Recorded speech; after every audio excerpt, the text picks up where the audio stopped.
Bants and Bants. Bants and Bants. All systems go. Bants and Bants. Defiance. Bants and Bants. This rebel has a cause.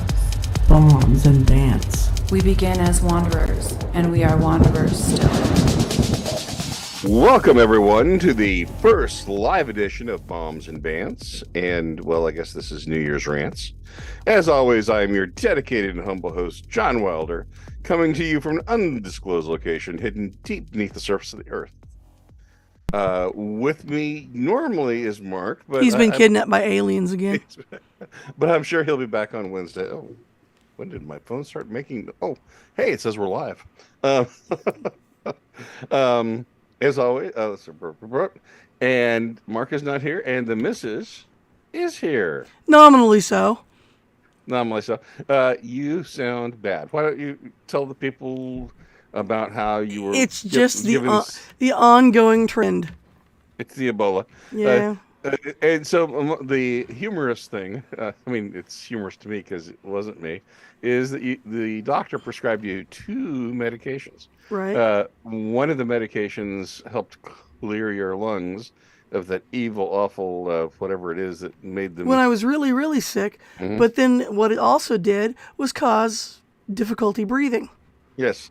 So in other words, the medication that was supposed to help you breathe and made it hard for you to breathe. Right. And you discovered this by? Yesterday. Just by chance, I went, what if I stopped taking the stuff that has this other stuff in it?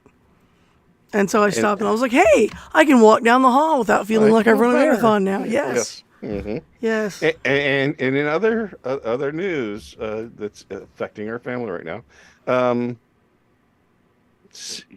number one pupper is feeling under the weather. And I never used that word, but I just did, By that, our dog. Yes. There's something wrong with him. I'm not sure what it is. And of course, he discovered, in the Wilder family tradition, decided to get sick on a holiday weekend.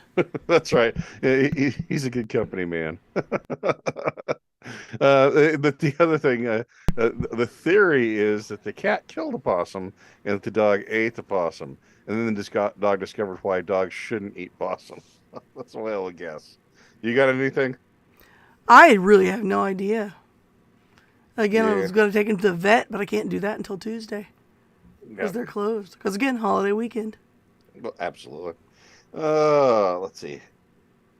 And those are some of the big happenings around here. Wait. Oh, no, our bigger happening is that Pugsley, our dear, sweet, adorable little Pugsley, is on his very first date tonight. Yes. In which he'll watch the Blue Avatar people. Is that what they went to see? Yeah.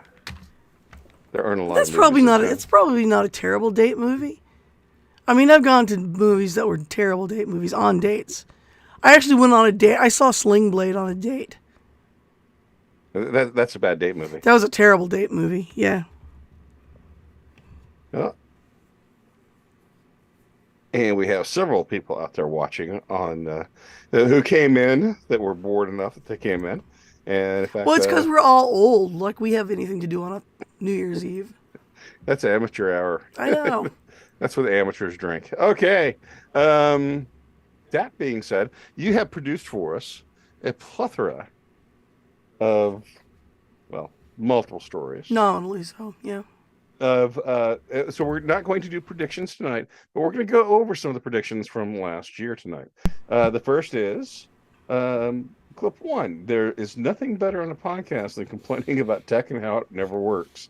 This is how our final live show from 2021 began. And this is actually taken from that show. So here we go. How about now? Do we have to do all that again? I think we do. And it was genius, too. I know, it was. Well, see, we've practiced now, so it'll be good this time. No, it won't. Okay, do I start again? Yep, all let's right. go. Because all right. We do have to do it all again. All right. Well, it was only 8:03. We've only wasted 3 minutes of our lives. Okay, here we go. That was actually how our podcast opened last Well, Yeah. that's scintillating podcast. I know, isn't it? It's Nothing amazing. more exciting than the podcast would talk about nothing but technical problems. Now, of course, you and I do listen to a podcast where at least if we were doing a drinking competition where every time the host talks about technical problems, we would probably not be able to walk to the bedroom after listening to the podcast. But It happens a lot, yeah. yeah. All right. Prediction number 1 for 2022 was mine. So let's go to clip 2. My prediction, my first prediction up is coming very quickly, and the big event for the Supreme Court will be reviewing Joe Biden's federal mandates for jabbing people so that they can keep their jobs. Now, my prediction is this. The Supreme Court, which I'm going to remind everyone, is just the regular court, but with sour cream and tomatoes. That We'll makes it more vote. delicious. Will vote to uphold the mandate. And I was.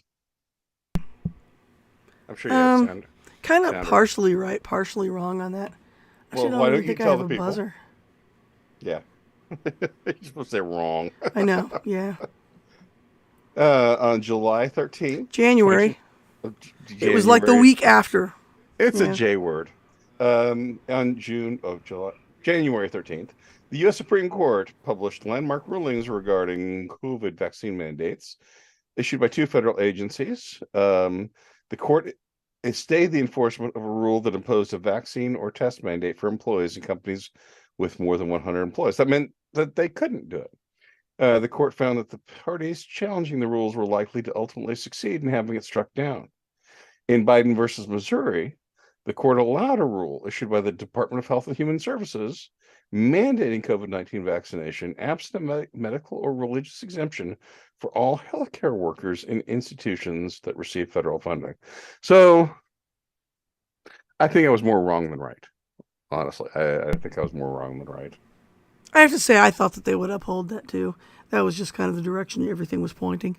Oh, yeah. But I think the Supreme Court kind of woke up. And woke up in the good way, not right. the bad sort of woke. Right.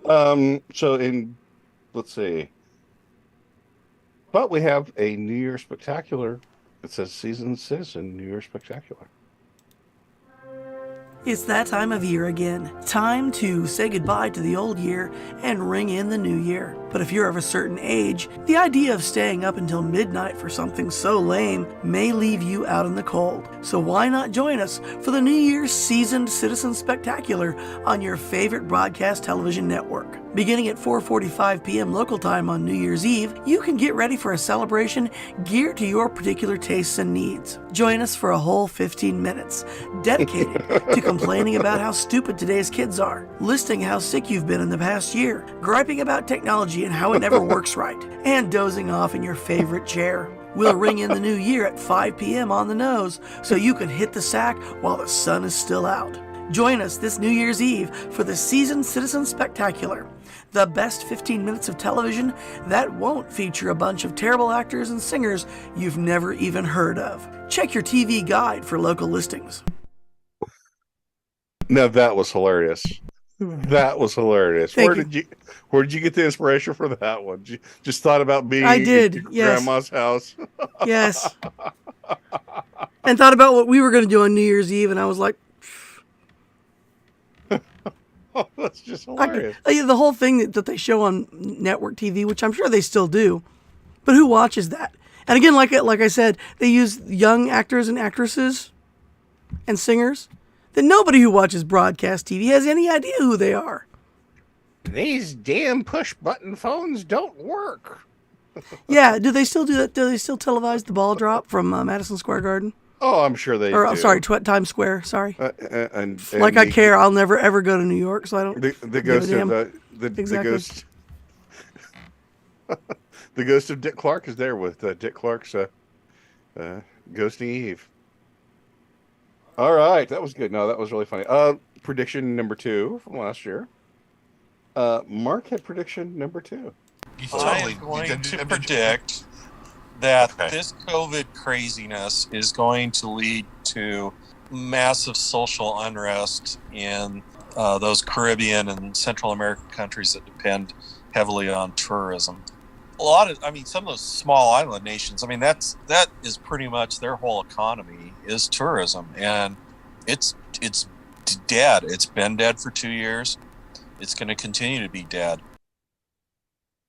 I think we're going to have to give that one a bonk, because COVID disappeared as soon as Russia invaded the Right, Ukraine. and I was going to mention that too. You know, a year ago at this time, we were still all about COVID until February when World War III started, and then COVID just went away.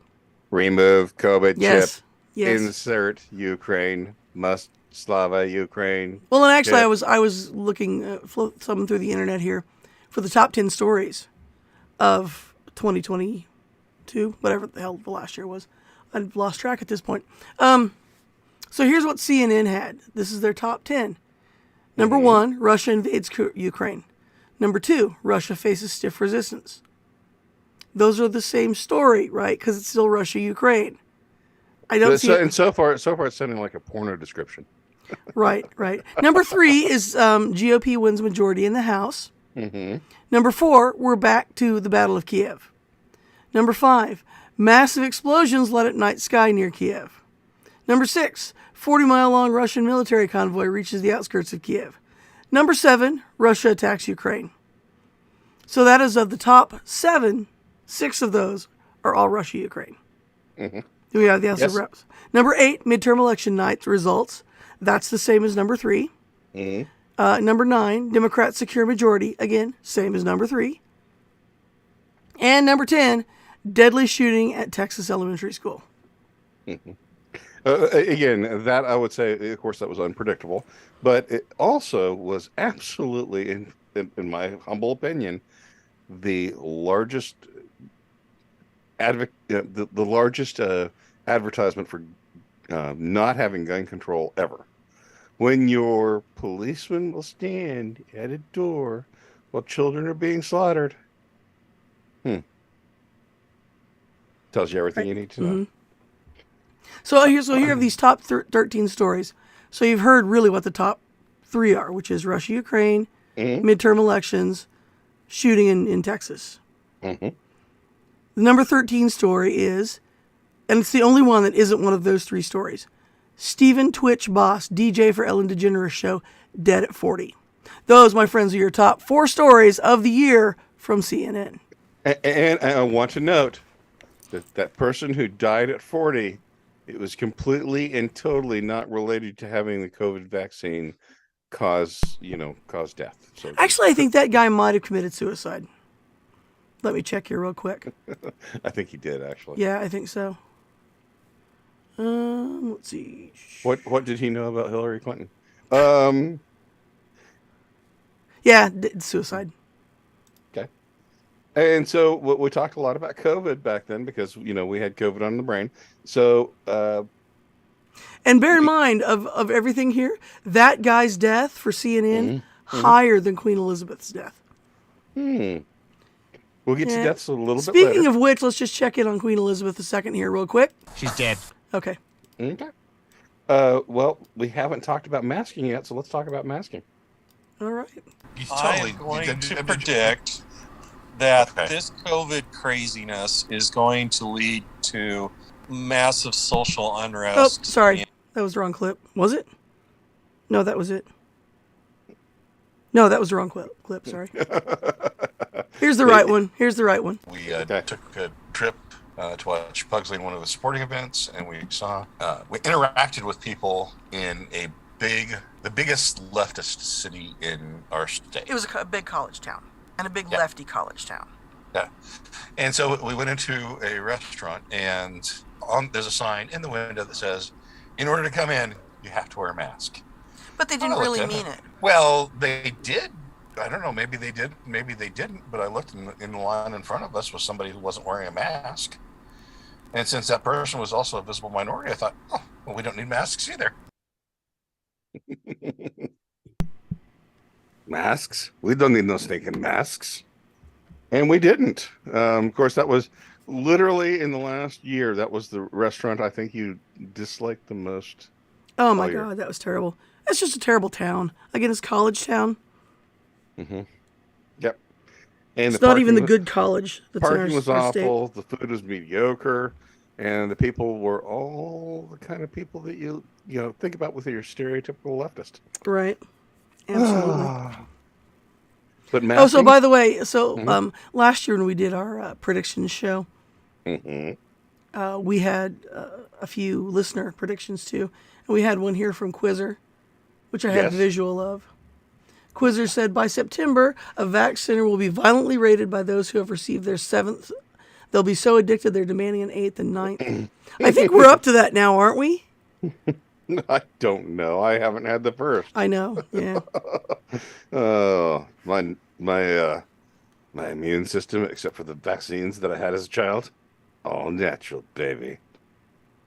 Yeah, but you know, the places that I hang around where the leftists hang around, they're all clamoring as to how they can lie so they can get in as soon as possible to get their booster shot. So, Quizzer, on the nosy on that one. Yep. All right. What says, and then the Mrs. and Mark both nailed their final predictions. So let's bring that one up. And this literally is my last. Even though we were supposed to come up with 5, this is my third projection, which is the Mrs. will be continually underprepared for podcasts. Got that one. Strangely, that's pretty close to mine. I can see the future.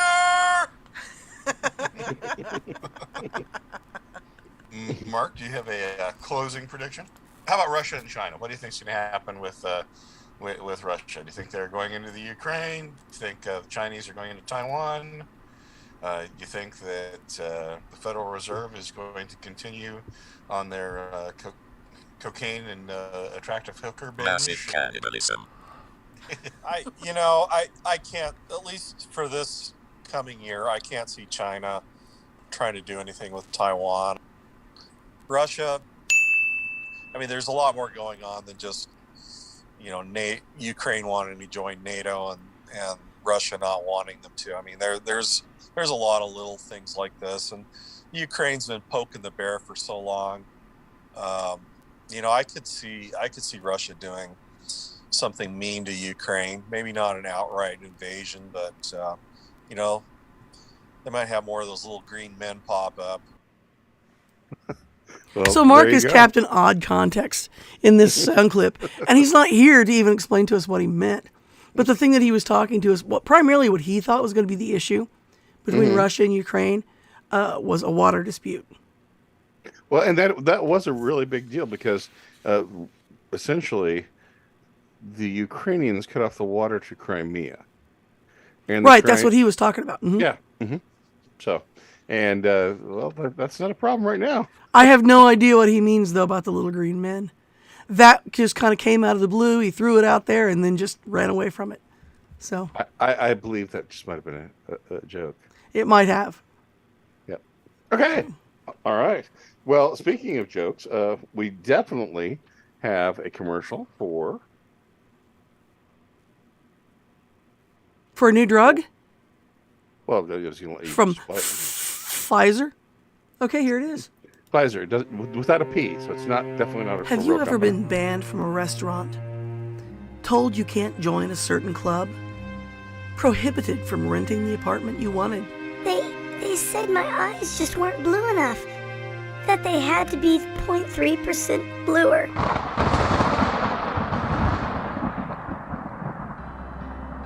If this has ever happened to you, there's no need to fear it happening again, because your eyes can be as blue as they need to be with brand new prescription Definitely Not Cancer from Pfizer. This new drug is sweeping the nation and is guaranteed to make your eyes that oh-so-important 3% bluer. Don't miss out on the best parts of life just because your eyes aren't blue enough. Start living again with new Definitely Not Cancer from Pfizer. Definitely Not Cancer may cause side effects such as dry throat, cough, upset stomach, constant diarrhea, unexplained bleeding from all orifices, loss of large patches of skin, violent mood swings, abdominal cramping, psychosis, unusual speech patterns, loss of eyebrows, and genital swelling. Some of these conditions may be permanent. Why wait another minute to start living the life you were meant to have? Ask your doctor if new, definitely not cancer from Pfizer is right for you. Warning, this drug has been proven to cause cancer and death. Ask your doctor for a free sample today. Where can I get me some of that? Oh, that turned out better than I expected. There's some good stuff there. Oh, Pfizer. Without a P, because Right.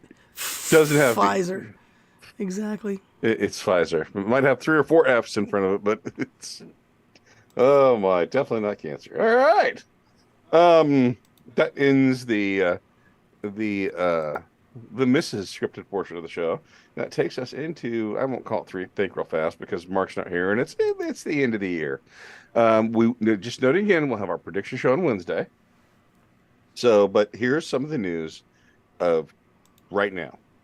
There is a large-scale drone attack that has been launched over Kiev, essentially right now.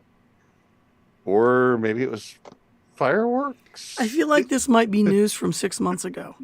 No, this is it. But just the people on Twitter are aghast that the Russians would attack on New Year's Eve.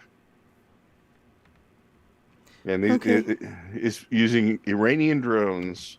And the funny thing about the Iranian drones, I mean, this entire war sounds like it was done from like a cut rate store, because these Iranian drones are powered by lawnmower engines. I was going to say the Iranian drones were very flashy, shiny shirts. Yeah, I mean, it's yeah. But we're not done. We're not done. Russia is ramping up production of their airplanes, which I'm thinking that takes it from like 1 a month to maybe 2 a month. Wasn't the big story 6 months ago about how Russians were deserting in droves and were purposely breaking their arms and legs to get out of service, and how they didn't have any guns or any material like that? I'm starting to believe those stories might have been BS. Well, okay, so in March, fairly reputable news site said Russians have 72 hours worth of stuff. Then 2 weeks later, they said the Russians have only 2 weeks more worth of stuff. And then the Russians have lost, 10 million people. So obviously, those things weren't true. The Russians had a lot of artillery shells left. Matter. Yeah. And so... Thank you, Johnny. Yeah, and, the war itself has been just literally a meat grinder. I mean, that's the way war in Russia is. They even used to call the Ukraine the Bloodlands, just because it's so horrific there. I mean, you talk about the number of battles of Kharkov. In World War III, there were, or World War III, World War II, there were 4 alone. 4 battles of Kharkov. And now you look at, but those 4 were like the 15th and 16th battles of Kharkov in history. If you don't want to be involved in war, don't live in Ukraine. That's number 1. Number 2, the Ukrainians don't have nearly as many people as Russia. And so there are rumors, and I'm going to count rumors with capital RUMORS, that the regular Polish army folks are now on the front lines in Ukraine. That means Ukraine has run out of Ukrainians, and they have the Polish army filling in. Think about that one. Your reaction to Mrs.? Well, I don't know. Because I keep hearing on our side, the reason that we're supposed to be all on board for this, and rah, rah, rah, go Ukraine, is that this is just the Russians' first stepping stone, and the rest of the Baltics are up next. Not to quote mainstream media, but I would say this has been reported over and over again without any supporting evidence that this is the case. Mm-hmm. And my feeling is, if the Russians are really having so much problem with Ukraine, of all places, how do they expect to attack any of these other Baltic countries, particularly NATO-backed countries? Right.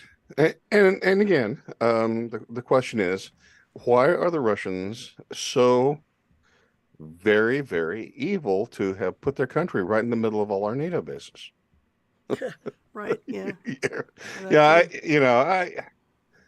I I can understand both sides in this particular conflict, and I still maintain my utter Switzerland-like neutrality. Don't care who wins. I just think it's a travesty each day it goes on. Well, I kind of have this great interest in World War One stuff, and I kind of rekindled that here since I've been sick over the holidays. Feeling like you've been living in a tuberculosis ward. Right, and Well, well, no, from the front. exactly. Now I watched the new Netflix version of All Quiet on the Western Front, which is really, really good. It's a really good version of that movie. And if you like the original one with John Boy Walton, there was one before that wasn't there. Anyway, if you like that one, you'll like this one too. It's a really good war movie. And I was just watching that, and they did a really nice job at the end, toward the end of the movie, of juxtaposing what was going on the front lines with the folks who were trying to negotiate the peace, sitting out in the forest in the middle of nowhere on train cars, having these very fancy dinners and drinking very expensive alcohol and talking about their conditions to end the war.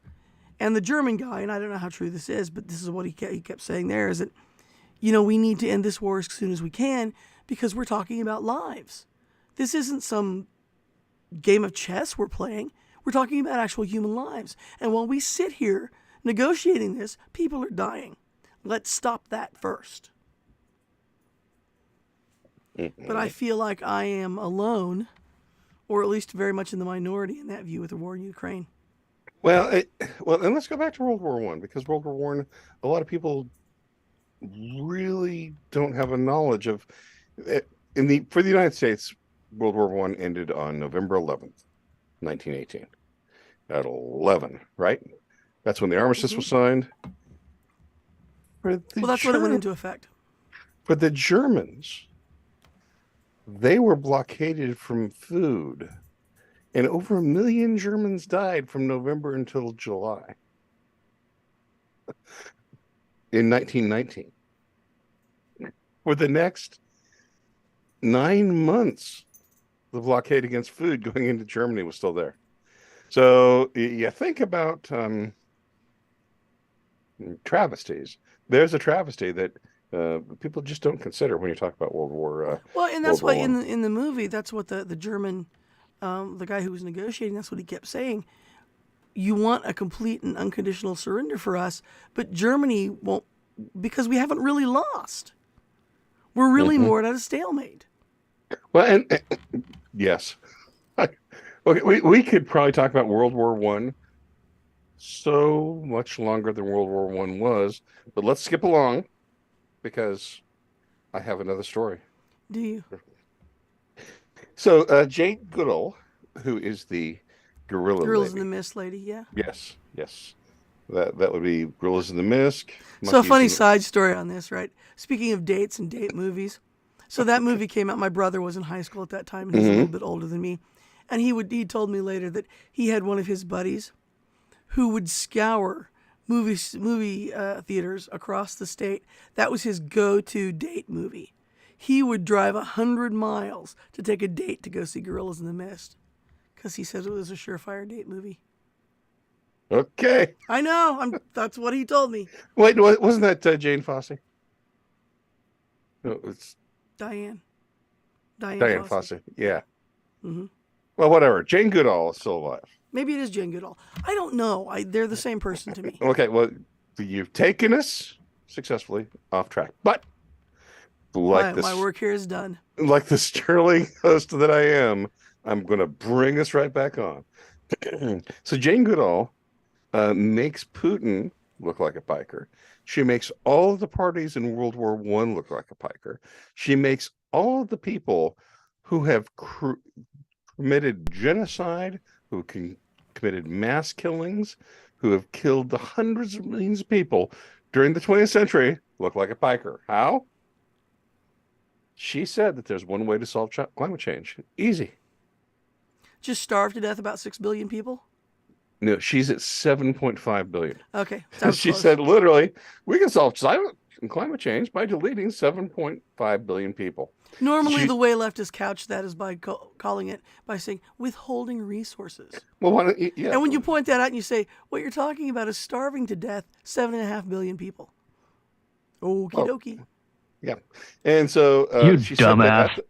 she said that at the World Economic Forum, and oddly enough, I just want to say, she was given a stage to say that. No one has come down against her for saying that we need to rid the planet of 7.5 billion people.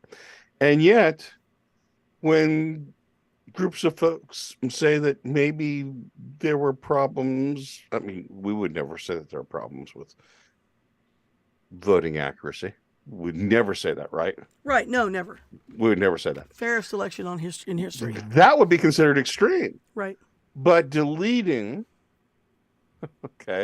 15 Withholding resources from 15 out of every 16 people on the planet, just like, you left click and then hit the delete key, is okay. And that's extreme. And that's not extreme. So no, not at all.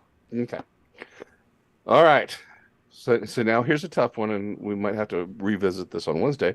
But what is your best movie of the year, the missus?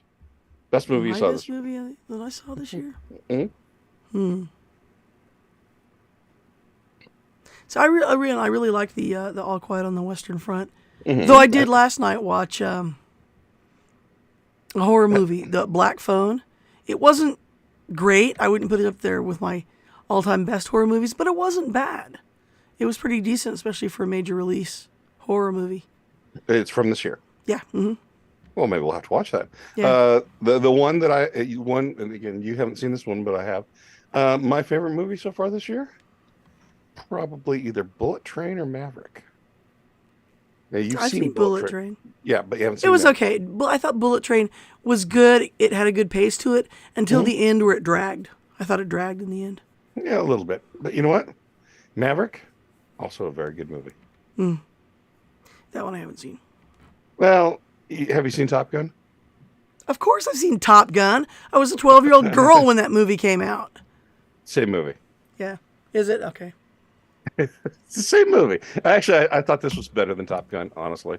I thought the flying sequence were better. I thought the end sequence was better. And I thought it was relatively emotional, related to Val Kilmer. That was a good movie. All right. Well, speaking of people who died, just lost two. Pope Benedict and Barbara Walters. Well, you'll notice how you never seen them in the same room together. Are you saying that they and Betty White are the same person? Perhaps so. Okay. Maybe that's why he wore the special hat, to keep the hair That's right. ready. So Pope Benedict has passed on, and now, of course, there's actually a sect of Catholics that say that because the current Pope was elected while the other Pope was alive, that it really wasn't a valid Pope election. I have to say Pope election, so that the AI won't just automatically delete us. Well, you don't have to get all apoplectic about it. My question is this: who elected Barbara Walters in the first place? That's a good question. And will her next groom have a view? I don't think so. Hugh Downs. He's responsible for that. Is that too soon? Might be too soon. All right. And the last story I have for the night is Elon Musk has become the first person in the history of the world to lose $200 billion. Yeah, it's kind of a good question as to what exactly Elon is doing. And if he at this point has any idea what he's really doing. Well, no, the $200 billion he lost is just because the Tesla stock price went down. Right, I know. Just like Bezos lost many billions of dollars, and that wasn't related to picking out that linebacker-looking woman over his wife. Gosh, looks like a linebacker. His wife. People have weird tastes. Yeah. And Jeff likes a linebacker. But regardless, uh, everything is going down in value. But Elon has lost more than anyone, but yet he seems to have quite a happy outcome right now. Just laughing and smiling. Your thoughts about why? Because he's the world's biggest internet troll. And he's, in regards to that, he's doing exactly what he wants to be doing. So you're saying that he bought Twitter just so he can't be banned? He bought Twitter just to mess with leftists. Because I think they just got to the point where they pissed him off. Okay. All right. So we have a New Year's coming up in 1, 2, 3 hours. Prediction number 1, will you be awake by New Year's? I probably will have taken a nap before then. So you might be awake, might not be. Possibly. Okay. I will be awake the entire time. The only question is whether or not I will have been in the hot tub with a cigar. That is the only question. Do you have anything else for this New Year's Eve special that you put together for us, Mrs.? No, you pretty much got all of my my pre-podcast work for the week. Well, on that note, I want to thank everyone for coming by on New Year's Eve for Bombs and Bants and New Year's Eve Rants. I am your dedicated and humble host, John Wilder, and I'm supposed to try and talk you up to the post, but I never do. It doesn't ever work quite right, and then the missus gives me a hard time, but I'll turn it over to her. Oh, you're just going to turn it over for me to talk now? Well, why not? Well, my plan for this was just to kind of do something fun and goofy on New Year's Eve, and I guess it turned out that way, so happy 2023, everybody. We'll see you on Wednesday in the new year. Y'all come back now, you hear?